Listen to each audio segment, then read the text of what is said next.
Fire safety અંગે ગુજરાત હાઈકોર્ટમાં થયેલી જાહેર હિતની અરજી પર સુનાવણી હાથ ધરવામાં આવી હતી। આ સુનાવણી દરમિયાન હાઈકોર્ટે કહ્યું હતું કે રાજ્યમાં મહાનગરપાલિકા, નગરપાલિકા અને પંચાયત એમ ત્રણેય સંસ્થાઓ સ્વાયત્ત હોય છે, તો સ્ટેટ ફાયર સર્વિસ અંતર્ગત ડિરેક્ટરનું શું કામ છે? રાજ્યમાં ફાયર વિભાગનું સ્પષ્ટ માળખું તેમજ કેટલી જગ્યા ફાયર વિભાગમાં ખાલી છે તે માહિતી કોર્ટમાં રજૂ કરવા સરકારને આદેશ છે।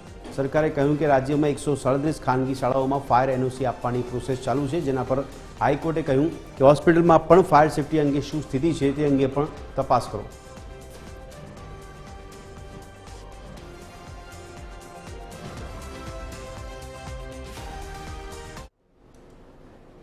તો રાજકોટ ટીઆરપી ગેમ ઝોનમાં મૃતકોના પરિવાર વતી રજૂઆત કરાઈ હતી કે તેમને વળતર પેટે સ્ટેટ ફંડમાંથી 4 લાખ અને પ્રધાનમંત્રી ફંડમાંથી 2 લાખની સહાય આપવામાં આવી છે, જેથી કોર્ટે પૂછ્યું હતું કે ટીઆરપી ગેમ ઝોનના માલિકો પાસેથી વળતર મેળવવા પીડિતાએ કોઈ દાવો દાખલ કર્યો છે કે કેમ?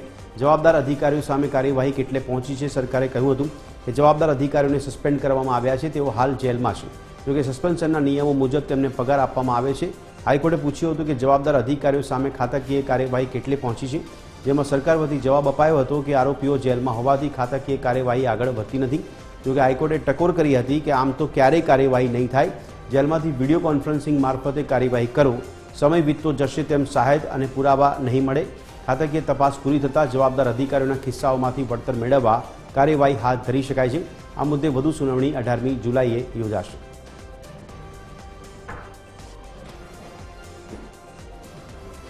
તો રાજ્યમાં વિવિધ શહેરોની અંદર ફાયર સેફટીને લઈને ઘણા બધા સવાલ ઊભા થાય છે, ત્યારે એવામાં ટીઆરપી અગ્નિકાંડની જે ઘટના સર્જાઈ હતી તેને લઈને હાઈકોર્ટમાં સુનાવણી હાથ ધરવામાં આવી હતી, ત્યારે સરકાર વતી ઘણા જવાબો રજૂ કરવામાં આવ્યા હતા।